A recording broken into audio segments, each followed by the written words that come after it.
पाकिस्तान के national media पर बात हो रही है और ये कहा जा रहा है कि ये लब्बैक जो है ये एक इंतहा पसंद है जमात और इसको सियासी जमातों के साथ नहीं मिलाना चाहिए। बड़े बड़े हमारे लिबरल दानश्वर दोस्त साथी, मैं नाम किसी का नहीं लेता, उनका हक है, उनका राइट है जो वो बात कर रहे हैं, लेकिन मैं कुछ आज चीज़ें दिखाना चाहता हूँ जिससे उनको ये अंदाज़ा हो कि मामला जिस तरह से वो पेश कर रहे हैं वो ठीक नहीं है। वो आप एक ऐसा रुख पेश करने की कोशिश कर रहे हैं जो हक़ाइक़ पर मबनी नहीं है। सबसे पहले तो आ जाएं कि जनाब ये जो धरने थे ये क्यों दिए गए। सबसे पहले कि ये जो मार्च की है तहरीक लब्बैक ने, क्या ये वाकई वो स्टेट के ख़िलाफ़ बगावत थी? यानी रिट को चैलेंज करने से मुराद तो ये है ना कि आपने बगावत की, लेकिन क्या वो वाकई बगावत थी? आ जाते हैं सबसे पहला जो धरना था ये उन्होंने 8 नवंबर 2017 को दिया। और ये क्यों दिया? ये इसलिए दिया था कि जो कौमी असम्बली के अंदर जो नॉमिनेशन जो पेपर्स हैं उसमें जो कुछ सेक्शन हटा दिए गए थे जिनका ताल्लुक़ ख़त्म नबूवत से था, और ये डिमांड थी तहरीक लब्बैक की कि वो जो कानून में आपने तब्दीली की है रात की तारीकी में चोरी छुपे, जिसको बाद में ये कहा गया कि जनाब ये एक टाइप की मिस्टेक हो गई थी, वो टाइप की मिस्टेक नहीं थी, वो लॉबी जो जिन्हें हम कहते हैं जो कादियानियों के नुमाइंदे हैं, वो उनके लिए कुछ आसानियां हासिल करना चाहते थे और उस पर तहरीक लब्बैक ने पहला धरना दिया। अब ये मुझे बताइए कि ये कहाँ पर रियासत की जो रिट है उसको वो चैलेंज कर रहे थे। हुकूमत ने अपनी गलती मानी और ज़ाहिद अहमद इस्तीफ़ा देना पड़ा। फिर उसके बाद दूसरा जो धरना था वो अगस्त 2018 में उस वक्त उन्होंने दिया जब हॉलैंड के रुकने पार्लियामेंट गैरेट विल्डर ने यह कहा कि जो मुतनाज़ा खाके हैं, जो नबी पाक सल्लल्लाहु अलैहि वसल्लम की शान में जो गुस्ताखी हो रही है, वो उन खाकों की एक नुमाइश कराना चाहते हैं, जिस पर ये जो बड़ी बड़ी सियासी जमातें हैं खामोश रहीं, किसी ने कुछ नहीं बोला। तहरीक लब्बैक ने इस पर धरना दिया, शाह में इस पर हुकूमत को मजबूर किया और वज़ीर ख़ारजा शाह महमूद कुरैशी ने हॉलैंड के सफ़ीर से भी मुलाकात की और बिलाखिर वो जो मुतनाज़ खाकों की नुमाइश थी हॉलैंड ने उसको मनसूख किया। अब ये मुझे बताइए, ये पाकिस्तान की रियासत या उसकी जो रिट है, क्या ये उसको चैलेंज करने के मुतरादिफ है? आ जाइए, अब आगे आ जाए। तीसरी बार जो धरना था 2018 में, वो आसिया बीबी को जब रिहाई दी गई सुप्रीम कोर्ट के एक हुक्म के तहत, एक फ़ैसले के तहत, तो धरना दिया तहरीक लब्बैक ने कि हुकूमत उसकी रिव्यू पिटीशन में जाए और आसिया को रिहा न किया जाए। और जब हुकूमत ने इस बात की यकीन दहानी करा दी कि हुकूमत रिव्यू पिटीशन में जा रही है, वो धरना ख़त्म हो गया। अब ये क्या एहतजाज था? एक कानूनी ऑप्शन जो पाकिस्तान के कानून में है, हुकूमत से ये कहा जा रहा था कि आप उस ऑप्शन को इस्तेमाल करें। अब मुझे बताइए ये कहाँ से, मैं ये अपने उन तमाम लिबरल्स जो रोज़ाना रात को बैठ के एक बड़ा जमघटा लगा के और पता नहीं क्या क्या बातें करते हैं, उनसे मेरा ये सवाल है, मुझे ये बताइए कि इसमें कहाँ हुकूमत पाकिस्तान या रियासत पाकिस्तान की रिट को चैलेंज किया गया? ये इसको आप बगावत कैसे कह सकते हैं?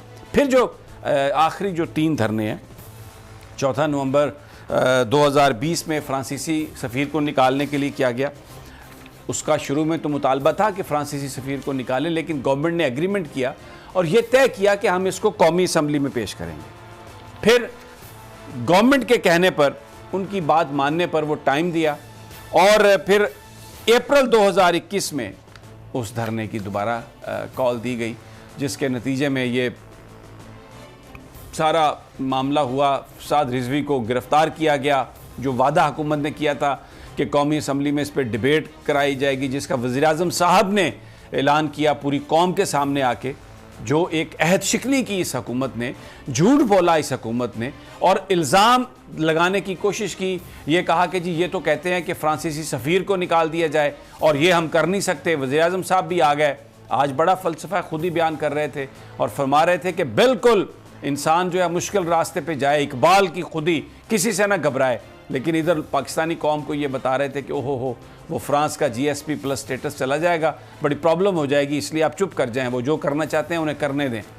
वो उस अहद शिकनी पर याद दिलाने के लिए जनाब वो अक्टूबर में ये जो धरना था, ये एहतजाज तब शुरू हुआ जब फेडरल रिव्यू बोर्ड ने, जब सूबाई यानी पंजाब के रिव्यू बोर्ड ने साद रिजवी की जो गिरफ्तारी थी उसको नज़रबंदी को कलअदम करार दिया, लेकिन हुकूमत, पंजाब हुकूमत फिर बददियानती, बदनीयती, झूठ पर उतर आई और उन्होंने साद रिजवी को रिहा नहीं किया। तो जिस पर एक पुरअमन एहतजाज हुआ और हुकूमत से यह कहा गया कि अपना वादा पूरा करो। वादा क्या था कि जो आपने असम्बली में बिल पेश किया था उस पर आगे की कार्रवाई करो। मुआहदा हुआ, उसको खुफिया रखा गया और यहाँ पर यह तासुर देने की कोशिश की गई। मुझे बड़ी हैरत है, वो बड़े काबिल एहतराम हमारे जिनको जो हमारे साथी, वो इस कदर भोंडे अंदाज में गुफ्तगू कर रहे थे और ये कह रहे थे कि ये अगर फ्रेंच सफ़ीर का असल नुक्ता था, अगर उससे पीछे हटना था तो फिर ये एहतजाज की क्या ज़रूरत थी, ये तो नबी पाक सल्लल्लाहु अलैहि वसल्लम का नाम लेके आपने सियासत की। यानी जो वो इल्ज़ाम लगा सकते थे उन्होंने इल्ज़ाम लगाए इस तहरीक को, जो एक सियासी तहरीक है, इसलिए कि ये अलामा ही कहते हैं कि अगर आप दीन को सियासत से जुदा कर दें तो फिर वो रह जाती है चंगेज़ी। हमारा दीन मगरब की तरह नहीं है। ये जो लोग बात करते हैं ना कि जी यूरोप ने तरक्की इसलिए की कि उन्होंने जो चर्च था उसको अलहदा कर दिया, वो उनके मज़हब में होगा। रियासत मदीना या जो मुस्लिम रियासत है उसमें खुलफाए राशिदीन फैसले बैठ के मसाजिद में करते थे और दीन और सियासत अलग नहीं है। हमारे यहाँ मुनाफकत की इजाज़त नहीं है और जिसको आजकल जो सबसे बड़ा मुनाफिक है उसको कहा जाता है बड़ा डिप्लोमेट है। ये तो बड़ी कमाल की बात है, ये बड़ा सियासतदान है। ये हमारे दीन में इस बात की इजाज़त नहीं है। सच, हकीकत और ये जो कहानी के जी आप ये इन जत्थों के आगे, ये जत्थे नहीं है। 23 लाख वोट लिए इन्होंने पाकिस्तान के इलेक्शंस में और अब खतरा ये है कि आने वाले इंतखाबात में अब ये पॉलिटिकल पार्टी के तौर पर ये एक्ट करेंगे तो इन्होंने एक मैसेज दे दिया है कि हम कभी यू टर्न नहीं लेते। हम जिस बात पे खड़े हैं, मेरे आका मोहम्मद मुस्तफ़ा सल्लल्लाहु अलैहि वसल्लम की नामूस, और वो नामूस सिर्फ खाकों तक महदूद नहीं है, मैनिफेस्टो है। रियासत मदीना जो नबी पाक सल्लल्लाहु अलैहि वसल्लम ने और खुलफाए राशिदीन ने कायम की, सादा, कोई उसमें कॉम्प्लिकेशन नहीं है, कोई मुनाफकत नहीं है, कोई झूठ नहीं है, सीधी मेरिट पे बात हो, लोगों के सामने बात हो। ये उनका नजरिया है और ये सियासी जमातें खौफजदा हैं कि इसको इलेक्शन लड़ने की इस जमात को इजाज़त मिल गई तो ये मिडिल क्लास को तो अपने साथ ले लेगी, सारी की सारी मिडिल क्लास इनके साथ चली जाएगी। तो सब और उनके हवारी जो बैठते हैं टेलीविजन पर वो कह रहे हैं कि जनाब ये तो एक जत्था है और इनका। अच्छा, फिर एक और बात करते हैं, आज मैं एक्सपोज करूँगा सब। कहते हैं कि जी इनका जो एहतजाज है वो सियासी जमातों के एहतजाज से मुख्तलिफ है और ये जो लोग हैं ये बड़े इंतहा पसंद हैं और साद रिजवी के बारे में जो बातें फैलाई की गई। एक छोटा सा मोन्टाज है। सबसे पहले मैं साद रिजवी के हवाले से जो हमने एक मोन्टाज बनाया, मैं चाहता हूं कि आप ज़रा गुफ्तगू सुने, लहजा देखें।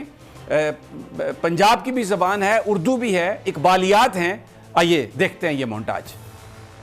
कहता तेरी निगाह से सीनों में दिल कांपते थे, खोया गया है तेरा वो जज्बे कलंदराना। कोई बात नहीं, जो मर्जी कर लवो, सारा कुछ भी तुसी ले जावो। इकबाल कहता अब तेरा भी दौर आने को है फकरे खजूर कि खा गई रूहे फरंगी को हवाए सीमो ज़र। इकबाल कहता परेशान ना हो, इस्लाम नू सारे रल के भी दबान, हुजूर दी जात उते सारे मिल के भी आ जान, एक कर कुछ नहीं सकते। मैं कह जी अल्लामा इकबाल क्यों? कहता निकल कर सहारा से जिसने रूमा की सल्तनत को उलट दिया था, सुना है कुदसियों से मैंने कि वो शेर फिर होशियार हो। इकबाल की शायरी है। इकबाल का जो फ़लसफ़ा खुदी है, जो कौम को ये बता रहा है कि अपने पाँव पे खड़े हो जाओ और किसी से डरने की ज़रूरत नहीं, और अपने आका की नामूस सिर्फ खाकों की मज़म्मत में नहीं है, अपने अंदर भी तब्दीली लाएँ, अपने अंदर तब्दीली लाएँ, इस निज़ाम को तब्दील करें। ये जो एक मगरब का निज़ाम हम पर नाफिज कर दिया गया है, ये मुल्क इसलिए हासिल नहीं किया गया था। ये एक सिंपल सा मैसेज है। अच्छा जी, अब आ जाइए एहतजाज कैसे मुख्तलिफ हो गया। जो मैं आपको सबसे पहले 2 फुटेजेस दिखाता हूँ। 2 बड़े इज्तिमा हुए हैं जो लब्बैक ने किए हैं। एक जनाजा था जो यहाँ पर बाराकाऊ में दफनाया गया। ज़रा सबसे पहले उसकी फुटेज आप देख लें। लाखों लोग उसमें शरीक थे।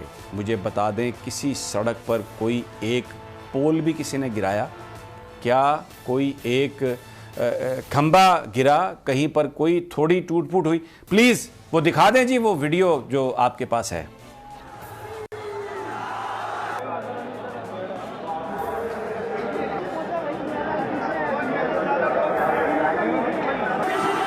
इधर से गुजरता हुआ बाराकऊ में गया और ये फूलों की पत्तियां हैं, किसी के हाथ में लठ नहीं है। ये वो लोग हैं, ये लाखों लोग हैं, यानी ये मैं कोई 2, 4, 5 लाख लोगों की बात नहीं कर रहा।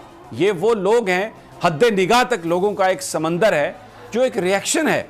ये रिएक्शन जो जुल्म हो रहा है, ये रिएक्शन जो इस वक्त मुल्क में नाइंसाफ़ी है, ये उसके खिलाफ है। ये आपने देखा। अब आ जाइए जी, अब मैं आपको एक दूसरा खादिम हुसैन रिजवी, जब उनका इंतकाल हुआ है, लोग बड़ी ये बातें करते हैं, ये सियासतदान, इनके तो मुकद्दर में ही नहीं है इतने लोग। और ये उनका आप जनाजा देखें, उनके लिए लोगों की मोहब्बत किस लिए थी? खादिम हुसैन रिजवी के लिए मोहब्बत इसलिए थी कि ये मेरे आका मोहम्मद मुस्तफ़ा सल्लल्लाहु अलैहि वसल्लम का नाम लेते थे। देखिए ये क्राउड देखें, इस जनाजे में भी कितनी बड़ी तादाद है लोगों की। ये किसी मुकद्दर वाले के नसीब में ये चीज़ें हो सकती हैं। और कहीं पर कोई तशद्दुद नहीं, कहीं पर कोई वायलेंस नहीं। ये लाखों लोग, यानी ये 40-50 लाख से भी ज़्यादा लोग हैं, आप गिन नहीं सकते। पूरा लाहौर उमड़ आया, पूरा पाकिस्तान उमड़ आया। किसके लिए? मेरे आका मोहम्मद मुस्तफ़ा सल्लल्लाहु अलैहि वसल्लम के नाम की बरक़ात हैं। और अगर कौम इस नाम पर आज इकट्ठी हो जाए और ये फैसला कर ले कि हमने किसी के आगे नहीं झुकना, ये क्या बेचता है फ्रांस और क्या बेचता है ये कोई जज्बाती बात नहीं है।